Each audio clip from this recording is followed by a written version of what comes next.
বিসমিল্লাহির রহমানির রহিম। কুল্লু নাফসিন যায়িকাতুল মাউত সুম্মা ইলাইনা তুরজাউন। ওয়াকাল রাসূলুল্লাহ সাল্লাল্লাহু আলাইহি ওয়াসাল্লাম ইযা মাতা রাজুলুন ইয়ানকাতা আমালুহু ইল্লা বিসালাসাতিন আও বিসাদকাই জারিয়াতিন। আল হাদিস। আল্লাহ পাকের দরবারে আমাদের লাখ কোটি শুকর। আল্লাহ রাব্বুল আলামিন আমাদেরকে দুনিয়ার বুকে প্রেরণ করে পাঠাইছেন। আবার সেই আল্লাহ তাআলার পক্ষ থেকে আমাদেরকেই দাওয়াত দিতেছেন, কুল্লু নাফসিন যায়িকাতুল মাউত। প্রত্যেকটা নফসের মৃত্যুর শরবত পান করিতে হবে। আমরাও জানি যে আমাদের একদিন মৃত্যুর শরবত পান করিতে হবে। আমাদের ভিতর থেকে আমাদের আদি পিতা হযরতে আদম আলাইহিসসালাতু ওয়াসসালাম দুনিয়ার থেকে চিরবিদায় নিয়েছেন, হাওয়া আলাইহিসসালাতু ওয়াসসালাম বিদায় নিয়েছেন। এরকমভাবে পরস্পর যত নবী ওলি মানুষ গাউস কুতুব হাজি যারা আছে দুনিয়ার বুকে সবই চলে গেছে। কিন্তু আল্লাহ তাআলা কালামে পাকের ভিতরে আবার কেন বললেন কুল্লু নাফসিন যায়িকাতুল মাউত সুম্মা ইলাইনা তুরজাউন? মুহাম্মদুর রাসূলুল্লাহ সাল্লাল্লাহু আলাইহি সাল্লামের উম্মতের জন্য আল্লাহ তাআলা সতর্কবাণী আবারও দিলেন যে, হে মানব জাতি, তোমাদের ইতিপূর্ব যারা মারা গেছে, তোমাদের ভিতর থেকে এখনও যারা মারা যাবে, পুনরায় আবার তোমাদের জীবিত হতে হবে। এখন এই জীবিতটা কোথায় হতে হবে? কুল্লু নাফসিন যায়িকাতুল মাউত, মৃত্যু। মৌত কাকে বলা হয়? মৌত শব্দের অর্থ আছে পরিবর্তন হওয়া। এই মৌত শব্দের অর্থ কিন্তু মৃত্যু একেবারে শেষ হয়ে যাওয়া না, পরিবর্তন হওয়া। অনেক মানুষ দুনিয়ার বুকে থাকে, কাছে মরে গেলেই বেঁচে যেতাম, মরে গেলে কি যেতাম বেঁচে যেতাম। তুমি তো মরবা না, তুমি তো পরিবর্তন করে যাবা। এখন এই দুনিয়ার বুকে আসো, এমন একটা সময় আসবে তুমি আর এই দুনিয়ার বুকে থাকতে পারবা না, তুমি অন্য দুনিয়ার জগতে চলে যাবা। তার নাম আছে বরজাখে আলম। এখন আছি আমরা দুনিয়ায়, এরপরে হচ্ছে আমাদের বরজাখে আলম, তারপরে হচ্ছে আমাদের হাসরের মাঠ, এরপরে হচ্ছে আমাদের কিয়ামতের ময়দান, তারপরেই হচ্ছে আপনার আমার জন্য জান্নাত এবং জাহান্নামের ফয়সালা। তাহলে কতগুলো দুনিয়া, কতগুলো দেশ আমাদেরকে রাইখা যাইয়া এরপরে আপনার আমার জন্য জান্নাত এবং জাহান্নামের ফয়সালা। তারপরও এতগুলো পথ অতিক্রম করতে হবে, এত জায়গা আপনার আমার ক্লাস করতে হবে, এত জায়গা পরীক্ষা দিতে হবে। সেই পরীক্ষার জন্য আল্লাহ তাআলা আমাদেরকে অহরহ বলতেছেন আমানতু বিল্লাহ। আল্লাহ বলতেছেন যে, হ্যাঁ আমার বান্দারা, তোমরা বলো যে আমি আল্লাহর পরে ঈমান এনেছি। তা আমানতু বিল্লাহ যখন বলা হয়েছে, এখন এরপরে আবার বলতেছে ওয়ালাইকাতিহি, তোমরা কি করো? ফেরেশতাদের পরে ঈমান আনো। ওয়া কুতুবিহি, যতগুলো কিতাব আমি দুনিয়ার বুকে অবতীর্ণ করেছি প্রত্যেকটা কিতাবের পরে তোমাদের ঈমান আনতে হবে। এরপরে বলতেছেন আল্লাহ ওয়া রসুলিহি, যে তোমরা রসুলদের পরে ঈমান আনো। এরপরে বলছে কি ওয়াল ইয়াউমিল আখিরি, আখিরাতের পরে ঈমান আনো, ভালো এবং মন্দর পরেও তোমরা ঈমান আনো। ওয়াল বাসি বাদাল মাউত, এরপরে তোমরা কি করো? আবারও তোমরা ঈমান আনো যে মৃত্যুর পরে পুনরায় তোমাদের আবার জীবিত করা হবে।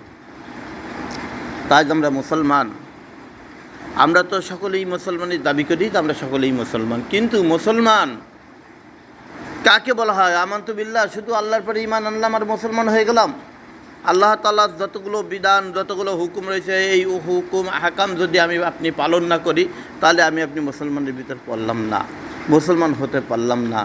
মুসলমান হতে গেলে অনেক শর্ত, মুসলমান হতে গেলে অনেক কিছুর প্রয়োজন। শুধু একটু আল্লাহর পরে ঈমান আনলাম আর শুক্রবারের দিন একদিন একটু নামাজ পড়লাম, এটাই মুসলমানের কোনো আলামত নয়, চিহ্ন নয়। এটা ইহুদি নাসারা যারা আছে তারাও করতে পারে। আজ আপনাদের মতন আমাদের মতন আর একটা জাতি রয়েছে যারা হচ্ছে নাসারা, খ্রিস্টান। খ্রিস্টানদের ভিতরে একটাই মান্য রয়েছে যে খ্রিস্টানরা একটা আসমানি কিতাবকে তারা মানে, তার নাম হচ্ছে ইনজিল কিতাব। কিন্তু এই ইনজিল কিন্তু এখন আর সেই ইনজিল নয়। এই ইনজিলকে ওরা নিজেরা পরিবর্তন করে মন গড়া করে এখন তাদের রচিত বই মানায় ফেলাইছে। তারপরেও তারা ইনজিল কিতাবের উপরে ঈমান রাখে। সেই ইনজিল আগের সেই ইনজিল নয়। যে ইনজিলের ভিতরে কোরআনের কথা রয়েছে, যেই কোরআনের ভিতরে ইনজিলের কথা রয়েছে, সেই ইনজিল কিন্তু এখন আর সেই ইনজিল নেই। তাই আমরা মুসলমান, আমাদের ভিতরে কয়টা জিনিস আছে মুসলমানিত্ব। এই যে আমাদের কুরবানি গেল গত বৃহস্পতিবার, আমরা যে কুরবানি দিয়েছি, কার জন্য কুরবানি দিলাম, কার থেকে দিলাম, কোথা থেকে আসলো, কেমনে আসলো, এই ইতিহাসটা আমরা জানি না। এই যে নামাজ পড়তে আসলাম, নামাজ কেন পড়তে আসলাম, নামাজ কার হুকুম, কোথার থেকে আসলো, সবাই কবেন তো আল্লাহর হুকুম, আল্লাহর বিধান, আল্লাহ বলছে নামাজ পড়ে। এখন নামাজ কার পরে ওয়াজিব, কার পরে ফরজ, সেটা তো আর আমরা জানি না। নামাজ তো সবার জন্য ফরজ না, সবাই নামাজ পড়তে পারবেও না। যারা নাকি অপবিত্র তারা তো নামাজ পড়বে না, তাদের জন্য নামাজ নিষিদ্ধ। তুমি নামাজ পড়ো না, তুমি আগে পবিত্র হও, তারপরে তুমি নামাজ পড়ো। আর পবিত্র না হয়ে যদি তুমি নামাজ পড়ো, তোমার নামাজটা কবুল হবে না। তাই আমাদের দেশ থেকে কত মানুষ মারা যাচ্ছে, কত মানুষকে আমরা কবরের ভিতরে প্যাকেট করে ফাটাই দিতেছি, কিন্তু তারা কিন্তু এখনও পবিত্র হয়নি। তাদের পবিত্রতা হওয়ার জন্য যে একটা দাওয়াতের ব্যবস্থা রয়েছে, আমরা সেই দাওয়াতের ব্যবস্থাও করতে পারিনি। অথচ যাদেরকে দাওয়াতের ব্যবস্থা করা হয় পবিত্রতা হওয়ার জন্য, যে তুমি একটু পবিত্র হও, আসো আমরা শিক্ষা করি, সেখানে আমরা বসতেও রাজি না। কেন বসতে রাজি না? আপনার আবার পিছনে একটা উস্তাদ রয়েছে, যেই উস্তাদ পরিপূর্ণভাবে আপনার আবার জন্য ক্লাস চালায় যাচ্ছে যে খবরদার, দুনিয়ার বুকে যে সমস্ত ওলামাই কিরামরা রয়েছে, যারা মাদ্রাসায় লেখাপড়া করতেছে, যারা কোরআন হাদিস নিয়ে কথা বলে, কখনো এদের কাছে যাবা না, এদের কাছে বসবা না, এদের কথা শুনবা না। যদি শোনো তাহলে তুমি কিন্তু পবিত্র হয়ে যাবো, অপবিত্র থাকতে পারবা না। তাই আমাদের সেই শয়তানি মতবাদ, শয়তানি আখলাক, শয়তানি চরিত্র যেটা আপনাদের আমাদের ভিতরে রয়েছে, এইগুলোকে আমাদের দূরীভূত করতে হবে। তাহলে আসুন, যদি এখন আমাদের সেই আখলাক, সেই চরিত্র যদি আপনার আমার ভিতর থেকে দূরীভূত করতে হয়, তাহলে আমাদের এখন কি করতে হবে? এখন আমাদের যারা নামাজিওয়ালা, যারা মুসলমান, যারা কোরআন পড়তে পারে, যারা কোরআনকে বোঝে, সেদিকে আমাদের লক্ষ্য করতে হবে। আর যদি আমরা সেদিকে লক্ষ্য না করে, তাদের কথা না শুনে যদি আমরা আমলের ভিতরে লিপ্ত হই, আমরা সকলে মিলে কিন্তু একমাত্র হারামের ভিতরে লিপ্ত হয়ে যাব। দেখেন, যার যার দিকে নিজেরাই চিন্তা করবেন, অপরের দিকে আমাদের যাওয়া লাগবে না। যার যার নিজের 3.5 হাত বডির ভিতরে চিন্তা করেন যে আমি এখন খানা খেয়ে আসলাম, আমি কি পবিত্র খানা খেয়ে আসলাম কি না, আমার কি পবিত্র মানুষের সঙ্গে কোনো সঙ্গ আছে কি না, হিসাব করলেই সব কিছু বাইর হয়ে যাবে। আর এই সঙ্গ অবস্থায় যদি আপনি এখন মারা যায়, তাহলে কি আপনার আমার জাহান্নামে যাওয়ার জন্য কাঠগড়ায় দাঁড়ানি লাগবে কি লাগবে না, জান্নাতে যাওয়ার জন্য কাঠগড়ায় দাঁড়ানি লাগবে কি লাগবে না, সেদিকে আমাদের হিসাব হয়ে যাবে। সাধারণ আমরা দুনিয়ার বুকে যারা চলাফেরা করতেছি বর্তমান, আমরা কোরআনকে মানি কিন্তু কোরআন বুঝি না, কোরআনকে মানি কিন্তু কোরআনকে আমরা জানি না, কোরআন কি জিনিস আমরা চিনি না। আমাদের ভিতরে অহরহ আজ জিনা, ব্যভিচার, অত্যাচার চলতেছে। সর্বক্ষণের থেকে সেখান থেকে খবর আসছে, পেপার পত্রিকা খুললেই পাওয়া যায়, যমক্ষণে দর্শন, অমক্ষণে দর্শন। এই যে সাতক্ষীরার ভিতরে গতকালকে একজন লোকরে একবার পিটেতে জনগণে তাকে একবার হত্যা করেই ফেলাইছে, মারিয়েই ফেলাইছে। 7 বছরের একটা মেয়েকে সে প্রলোভন দেখাইয়া, মিষ্টির প্রলোভন দেখাইয়া তার রুমের ভিতরে ডেকে নিয়ে যেয়ে তাকে ধর্ষণ করার প্রচেষ্টা চালাইছে। যখন সে মেয়েটা চিৎকার মারছে, চিৎকার মারার সাথে সাথে তাকে জনগণে ধরার পরে তাকে পিটেই একেবারে জায়গায় শেষ করে দিয়েছে। এই হলো একটা বিচার করছে। কিন্তু এই বিচারের পরিবর্তে দেখা যাবে যে উল্টো বিচারও হয়ে যেতে পারে, যে কেন তাকে হত্যা করা হলো, কেন তাকে মারা হলো, কেন মারলে, এরকমভাবে ইত্যাদি ইত্যাদি পরে করে ইস্যু কিন্তু বাইর হইতেই থাকবে। এটা বাংলাদেশ, এর কোনো প্রকল্পের কোনো শেষ নাই, সব কিছু একটা না একটা বাইর হতে থাকবে। বলে এটা হচ্ছে কেন? আজ আমাদের মুসলমান জাতির ভিতরে এটা হচ্ছে কেন? এই কেনর দিকে কেউ তাকাবে না। দেখা যাচ্ছে যে ওই ব্যক্তি নামাজ পড়ে না, তার বাপ নামাজ পড়ি নেই, তার দাদা পড়ি নেই, তার নানা পড়ি নেই, তার চাচা পড়ি নেই, তার 14 পুরুষ পর্যন্ত পিছনে যারা অতিবাহিত হয়েছে তারা ওই নামাজের ভিতরে লিপ্ত ছিল না বা পড়ে না। নামাজ কী জিনিস তারা জানে না, কিন্তু কামে মুসলমান। আমরা যারা মুসলমানিত্ব হিসেবে দাবি করি, আমরা যারা মুসলমান হয়ে আসছি, এখন আমরা যে নামাজের জন্য আসলাম, এই নামাজটা আপনার আবার পরে ফরজ হলো কেন, এবং কে আপনার আবার পরে ফরজ করেছে, কোন দিক দিয়ে আপনার আবার নামাজ ফরজ হবে, এই ইতিহাসগুলো আমরা জানি না। এবং 24 ঘন্টার ভিতরে আপনার আমার জন্য নামাজ কয়েকটা পড়তে হবে, কয় রাকাত পড়তে হবে, নামাজের জন্য আমাদের কি কি জিনিসের প্রয়োজন, সেই প্রয়োজনীয় জিনিসগুলো আমরা শিক্ষা করি না। যখন নাকি করার কথা বলা হয় তখন আর সময় থাকে না। আর সময় কয়েকদিন পাবেন, আর সময় শেষ। এই অল্প কয়েকদিন আগের কথা যে আমাদের মাহে রমজান মাসের রোজা গেল, আমাদের এলাকার ভিতরে 4 দোকান আছে যেখানে সবচাইতে মানুষগুলো বেশি থাকে।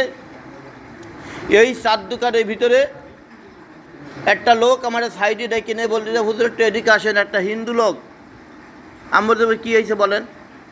কথা আসেন, অমুক লোকটা একটু চেনেন? আমার দেখাচ্ছে ওই লোকটা চেনেন? বলে হ্যাঁ আমি চিনি। কয় যে উনি মুসলমান না হিন্দু না খ্রিস্টান না বৌদ্ধ না নাসারা কি? আর যে কেন কি হয়েছে? আমি তো জানি যে মুসলমান। কয় যে ও মুসলমানের কোনো একটা কথা মানে না। মুসলমানরা রোজা রাখে, রোজা বলে কোথাও নাই কোরআন কিতাবের ভিতরে। নামাজ পড়তে হবে এটা নয়। আমাকে তো ছাগলের মতন দাড়ি রাখছে কাকটা, ওটা পিটেন লাগাই দেন। তখন কল যে হুজুর এই পিটেন দিতে গেলে তো আমরা বাঁচবো না, সে লোকটাও মারা গেছে। এর জানাজা যারা করে তারাও তা আর এক ছাগল। ও জানাজাও যা যাবে না, যারা জানতে পারবে। এই ইতিহাসগুলো হক সত্য কথাগুলো কিন্তু সমাজে বলা যাচ্ছে না, বলতে গেলে সে আটকে যাবে। আজকে আপনার বাড়ি আমার বাড়ি একটা মহোৎসব হবে, মহা উৎসব শুরু হয়ে গেছে। খাবার দেওয়া হবে এতিম মিসকিনদেরকে হালালি অবস্থার পরে। তবে এই খাবারের ভিতরে, এই এলাকার ভিতরে, এই গ্রামের ভিতরে এমন কিছু হারামি লোক রয়েছে যাদের নাম শুনলে গাছের পোকা পর্যন্ত দূরীভূত হয়ে যাবে। গরুর গায়ে যদি কোনো পড়ে, এই যে আপনার পোকা পড়ে, ওদের নামগুলো লিখে দিলে সেই পোকাগুলো পড়ে যাবে। এমন কিছু সমাজের লোকদের যদি দাওয়াত করে না আনা হয়, তাহলে কিন্তু আপনার আমার ওই উৎসব হবে না, আপনার আমার ওই খানা দাওয়ার জিয়াপটের কাজ চলবে না, ওটা বন্ধ হয়ে যাবে। এদের থেকে আমাদের হিফাজত থাকতে হবে। এর নাম হচ্ছে ইমানদার, এর নাম হচ্ছে মুসলমান। আমি একাই হিফাজত থাকলাম, কাজ হবে না। আল্লাহ বলেছেন কু আনফুসাকুম আহলিকুম নারা, তুমি নিজে বাঁচো, তোমার আহাল পরিজনকে বাঁচাও, তোমার এলাকাবাসীদেরকে বাঁচাও। প্রত্যেককে তুমি যদি হিফাজত করে বাঁচাইতে পারো, তাহলে তোমার জন্য নাজাতের ফয়সালা হবে, নচেত কিন্তু নাজাতের ফয়সালা হবে না। এখন আমরা কি করে এর থেকে হিফাজত থাকবো, কী করে আমরা বাঁচতে পারবো? এই জন্য প্রত্যেকে চিন্তা ফিকির করতে হবে যে আমি যে আজকে মারা যাব, আমার পক্ষ থেকে আমি আজকে দুনিয়ার থেকে চলে গেলাম, আমি দুনিয়ার বুকে কি রেখে গেলাম? কি আমি কটা মানুষের বাচ্চা রেখে গেলাম না কুকুরের বাচ্চা রেখে গেলাম? এটা হিসাব করতে হবে।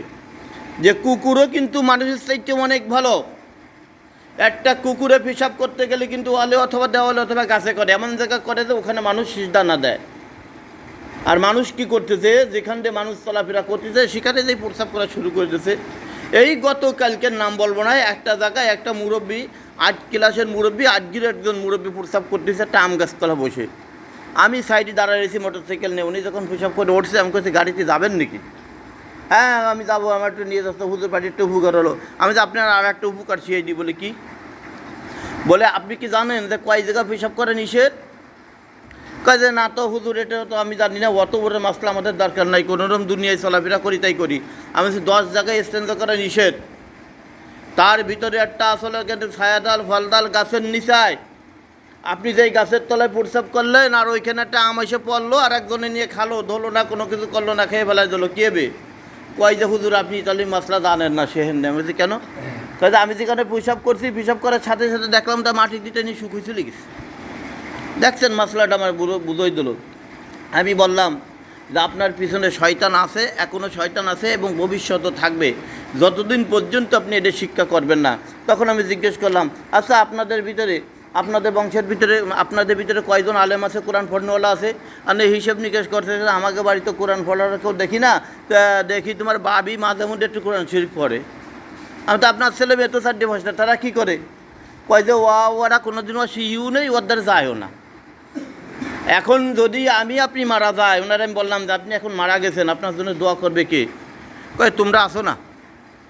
তার ইমান কোথায় যে ঠেকছে? কয় তোমরা কি আসো, তারা দোয়া করবে। আমি কই তুমি কি কবরের সওয়াল জবাবের প্রশ্নের জবাব দিতে পারবা? আর এই অবস্থার পর যে তুমি মারা যাও, তুমি তো নাপাকি অবস্থায় মারা যাবা। যত বড়ই আমরা সুন্দরভাবে গোসল করাই, আতর গোলাপ লাগাইয়া তোমার কাপড় ফোটাই কবরে ফাটাই দেবো, তোমার শরীর তো পবিত্র হবে না। কয় যে আচ্ছা এটা তো জানি না, পরে আপনার দোকানে এসে আমি এটা শিখবানি, আস্তে আস্তে শিখবানি। আর উনি আমাদের আসেনি, আর যাবেও না রে, যেহেতু ওনার পিছনে তো উস্তাদ লেগে গেছে শয়তান, যে ওই হুজুরি কাছে যদি যাস আর তোরে কিন্তু আবার রেগুলেশন দিয়ে দেবে, যাওয়ার দরকার নেই। আমরা দুনিয়ার মানুষ যারা জীবিত রয়েছি, আমরা সৎ কাজ করতে রাজি নয়। আল্লাহ বলেছেন তা'মুরুনা বিল মা'রুফি ওয়া তানহাউনা আনিল মুনকার। আল্লাহ বলতেছেন হে আমার বান্দারা, তোমরা সৎ কাজে আদেশ করো, অসৎ কাজে নিষেধ করো। আমরা কিন্তু সৎ কাজে আদেশও করি না, আরও অসৎ করার জন্য মানুষকে উৎসাহিত করে দিই যে কী করে এই অসৎ কাজটা আরও বেশি করে করা যায়, এদিকে আমরা ধাবিত থাকি। আল্লাহ রাব্বুল আলামিন আমাদের প্রত্যেকের সৎ কাজে আদেশ এবং অসৎ কাজে নিষেধ করার তৌফিক দান করে দিক। আজ যারা দুনিয়ার বুকে যে যার জানাজা করতে যাবেন, আগেরটা তাহকিক করবেন যে এই লোকটা কেমন ছিল। যদি বোঝেন যে ভালো ছিল, তাহলে তার জানাজায় যে বলবেন আল্লাহ মাগফির হাইয়িনা ওয়া মাইয়িতিনা, আল্লাহ তুমি জিন্দাদেরকে মাফ করে দাও, মুর্দাদেরকে মাফ করে দাও। আর মুনাফিকি মার্কা বলে তুমি যে বলবা যে ওমাইয়িতিনা, যে সুদ খাইছে, ঘুষ খাইছে, পরিশ্রমের আইল ঠেলে খাইছে, যে মাহে রমজান মাসের রোজা রাখি নেই, যে নামাজগুলো আদায় করি নেই, যে কোরআনের বিরোধিতা করেছে, যার স্ত্রীকে সে পর্দায় রাখি নেই, মেয়েদেরকে পর্দায় রাখি নেই, ছেলে মেয়েদেরকে ইসলামিক তরবিয়ত শিক্ষা দিই নেই, তাকে যে কি বলবেন যে ওমাইয়িতিনা ও মাগফিরলানা ওমাইয়িতিনা, কী করে বলবেন যে এই মুনাফিকটার আল্লাহ তুমি মাফ করে দাও? আল্লাহ ফিরতি জব দিয়ে দেবে যে তুই হলো একজন মুনাফিক। এই মুনাফিকি বুদ্ধি আলামতটা আমার ভিতরে আছে, বান্দা তুই কী মনে করছিস আমি তো ওরও মাফ করবো না, আর বরংস ওর যে গুনাহ আছে তোর আমল নামায় দিয়ে দেবো বলি নাউযুবিল্লাহি মিন যালিক। আমরা যারা দুনিয়ার বুকে জীবিত আছি, একজন মানুষ আর একজন মানুষের যখন প্রশংসা করতে যাবেন, এই প্রশংসা করার আগে ওই মানুষের ইতিহাসটা আপনার আমার জানতে হবে যে এই লোকটার ইতিহাস কেমন আছে, ভালো ছিল না মন্দ ছিল, ও পরের জমির মাইল আল ঠেলে খাইছে কিনা, পরেরটা কাট্যসাত করে এনে মসজিদে দান করে, এমনও কিন্তু নেতারা আছে, আমার কাছে ধরা পড়ছে। আমি নিজেটা সাক্ষী, একজনের একটা বিপদে ফেলাই দিয়া যে তুমি 50,000 টাকা দেবা, উনি ওহেনতে 10,000 টাকা মসজিদে দান করে দিছে, কয় যে হুজুর 10,000 টাকা দিয়ে দিছি, মসজিদে 40,000 আমার আছে, কি জায়েজ হলো না না জায়েজ হলো? আমি বললাম তোর মা বাপ সহ 14 গোষ্ঠী সহ ধরে জাহান্নামের ভিতরে ফেলাই দেবে। হ্যাঁ আপনি কেমন একটা কথা বললেন, আমি তো দান করছি, সেই টাকা না দিলেই তো তার এই বিপদে থেকে সে উদ্ধার হয় না। বলে ও না হোক না হোক, তুমি কেন সুদ ঘুষের ভিতরে ঢুকছো, তুমি কেন গেছো? 40,000 তোমার আর 50,000 মসজিদে দিয়েছো, মসজিদে বাড়ি লোভ দেখাইছো। এই জন্য আমরা যারা আছি দুনিয়া বুকে চলাফেরা করবো খুব সাবধান, মৃত্যুকে স্মরণ করেন। মৃত্যু কিন্তু যে কোনো মুহূর্তে আপনার আমার জন্য রেডি, প্রস্তুতি আসতেছে। আল্লাহ তাআলা আমাদের প্রত্যেককে সৎ কাজে আদেশ এবং অসৎ কাজে নিষেধ করে তৌফিক দান করুক। সকলে বলি আমিন।